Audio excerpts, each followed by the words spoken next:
Hello students, we are going to start with the new chapter today, Natural Phenomena, the Human Eye and the Colorful World. So in today's class, we are going to start with the first topic for today will be human eye. So right now what you're seeing on the screen is the structure of human eye. Okay, so the eye enable us to see the various objects around us, correct? So main parts of human eye which we are going to discuss today will be cornea, iris, pupil, ciliary muscles, eye lens, retina and optic nerve. And of course, aqueous humor and vitreous humor. These are the parts that we're going to discuss today. All these parts of the eye are shown in the simplified diagram of human eye. Okay. So looking at the construction part, rather than saying construction part, let's look at the main parts of an eye and their functions. So starting with the first one, that is cornea. What is cornea? It is the outermost part of the eye. Okay, it is thin, transparent tissue which covers the front of the eye. The light coming from the object enters eye through cornea and protects and helps focusing some light. So basically it's the transparent part of eye and allows the light to enter in the eye.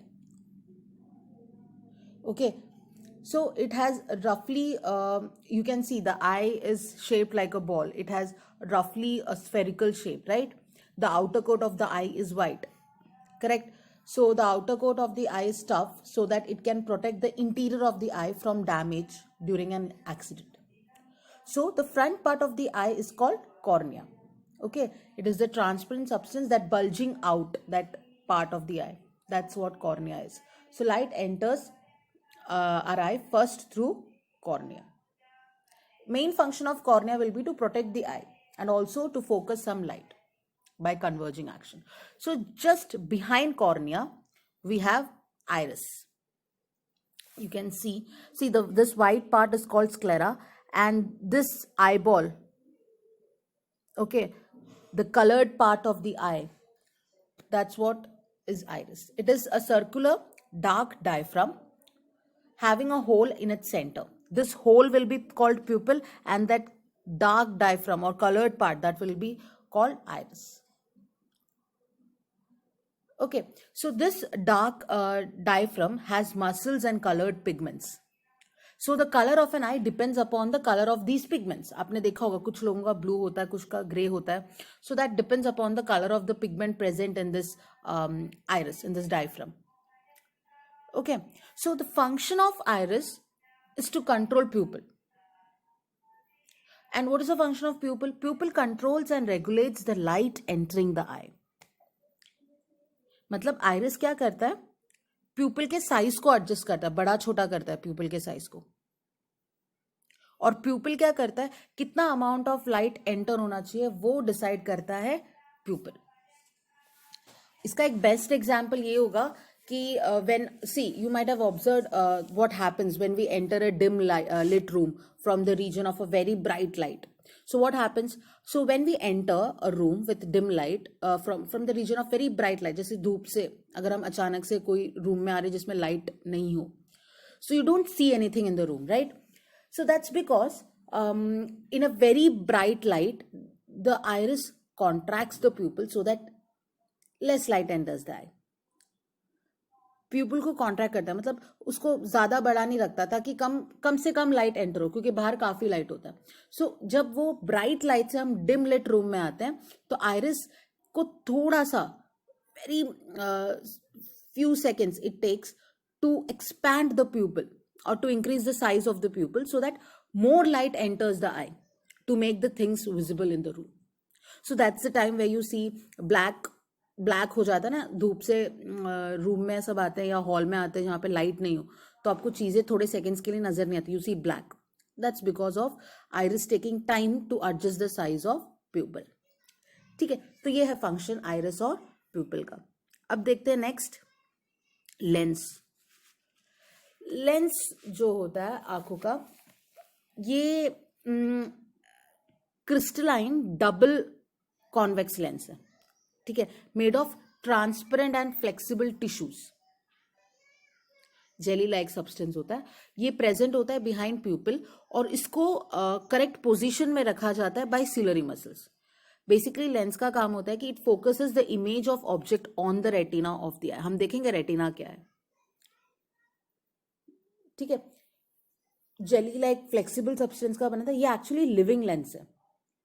Eye lens जो होता है जो बाहर मिलता है that is क्या बोलते हैं, वो ग्लास का होता है, राइट, जिसका एक फिक्स्ड थिकनेस होता है और जिसकी फोकल लेंथ भी फिक्स होती है उसके वजह से, बराबर. मतलब उसका फोकल लेंथ जो बाहर से हम लेते हैं उसको चेंज नहीं कर सकते.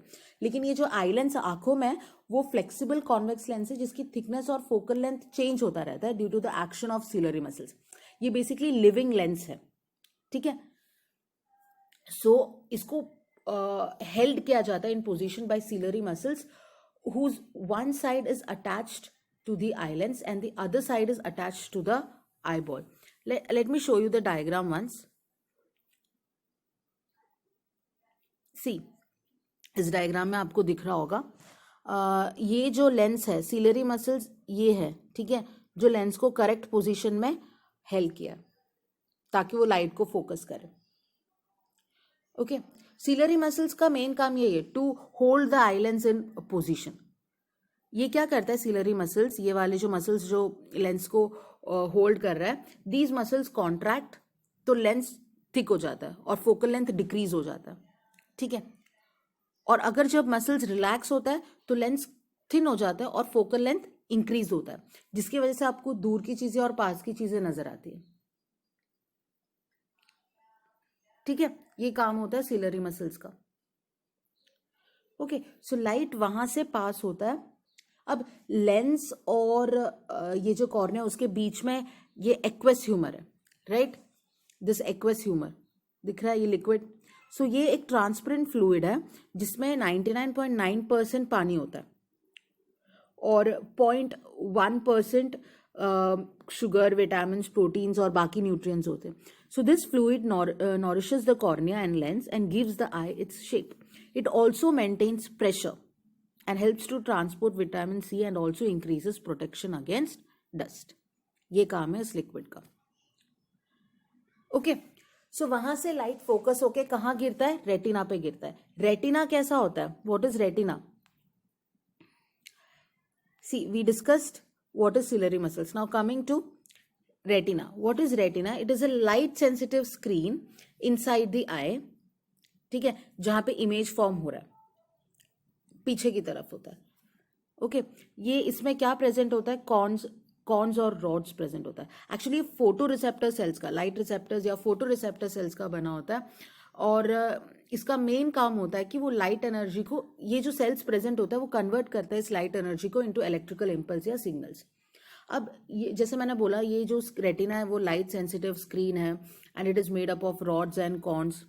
रॉड्स एंड कॉन्स क्या, सेल्स ही है which are sensitive to light, right. तो ये रॉड्स एंड कॉन्स का काम क्या है, rods are the rod shaped cells जो रेटिना में प्रेजेंट होता है एंड उसका ये मोस्ट इंपॉर्टेंट होता है for vision in dim light, यानी जैसे रात में अगर देखना हो तब ये रॉड्स काम आता है मेनली. मतलब ये आपको ज्यादा इंफॉर्मेशन नहीं देता about the colour of the object. Colour of the object आपको कॉन्स देता है. कॉन्स क्या है, कॉन शेप्ड सेल्स है जो रेटिना में प्रेजेंट होता है which are sensitive to bright light. Cones are sensitive to bright lights and rods are sensitive to dim lights, ठीक है. Cones is also the reason, या बोल सकते हैं also cause the sensation of colour of object in our eyes. Colour vision के लिए cons responsible है, ठीक है, और ये कॉन्स फंक्शन नहीं करता डिम लाइट पे. समझ गए? ओके, सो ये जो रेटिना है जो लास्ट में प्रेजेंट है, दिस पार्ट, यहां पे इमेज बनता है. तो अब लेंस और रेटिना के बीच में एक फ्लूइड है जिसको हम कहते हैं विट्रस ह्यूमर. सो इसका काम क्या है कि it helps to hold this shape, ये जो स्फेरिकल शेप है उसको होल्ड करने के लिए हेल्प करता है. It comes in contact with retina, ठीक है, और the pressure of the vitreous humour helps to keep the retina in place. वो रेटिना के पोजिशनिंग में हेल्प करता है विट्रस ह्यूमर. ओके, अब at the junction of optic nerve and retina, optic nerve और रेटिना के जंक्शन में there are no light sensitive cells, यानी ना रॉड्स मिलेगा ना कॉन्स मिलेगा, due to which no vision is possible at that spot, जिसके वजह से विजन वहां पे पॉसिबल नहीं है। ठीक है, एक ऐसा स्पॉट होगा जहां पे कोई भी लाइट सेंसिटिव सेल्स प्रेजेंट ना हो, तो ऐसे स्पॉट को हम कहते हैं ब्लाइंड स्पॉट। ये बहुत स्मॉल एरिया है, ठीक है, रेटिना का,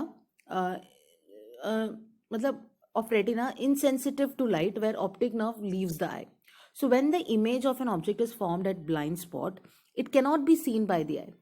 It is not sensitive to light क्योंकि वहां पे कोई light sensitive cells नहीं है. So the existence of blind spot in the eye carries these electrical impulses to the wire nerves to the brain.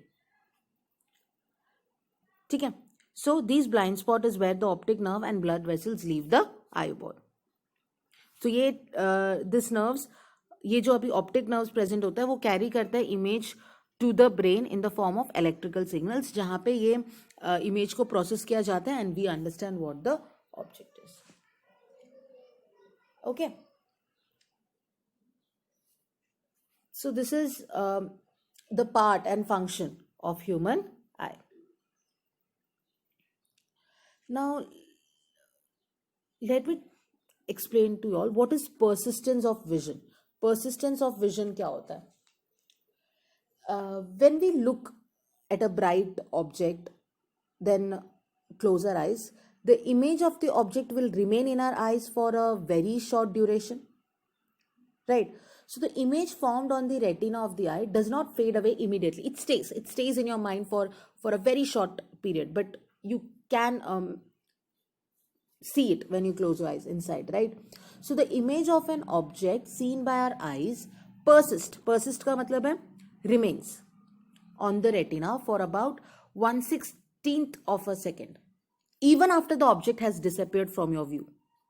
So ये जो ability है of an eye to continue to see the image of an object for a very short duration even after the object has disappeared, उसको हम कहते हैं persistence of vision.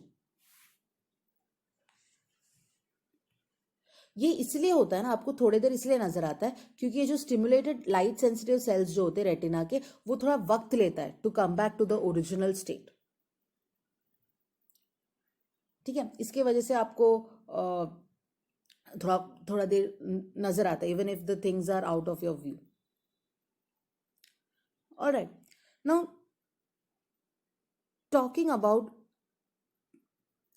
Power of accommodation.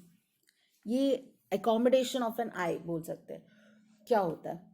C, the focal length of a lens increases, ये हमने discuss किया था, right? If its thickness decreases ciliary muscles के function में, thus to decrease the thickness of the eye lens and to increase its focal length. Ciliary muscles क्या होता है? completely relax होता है.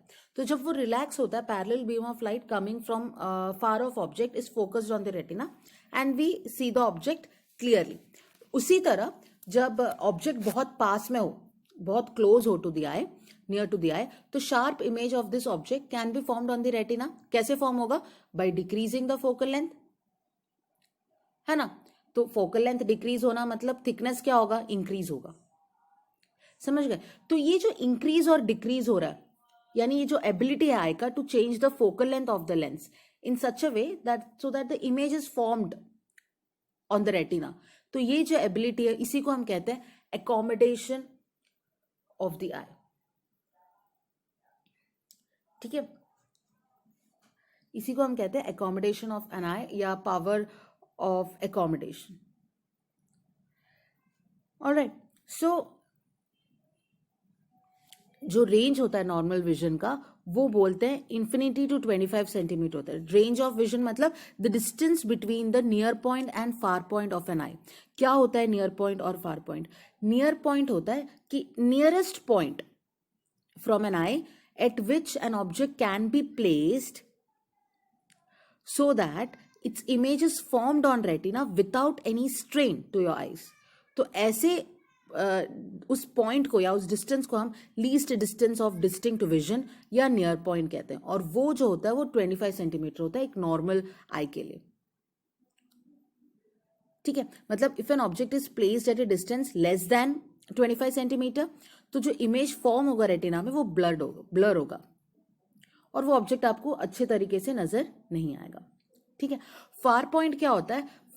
The farthest point of an object from a human I, so that the image form, sharp image form हो retina पे, उस point को हम फार पॉइंट कहते हैं।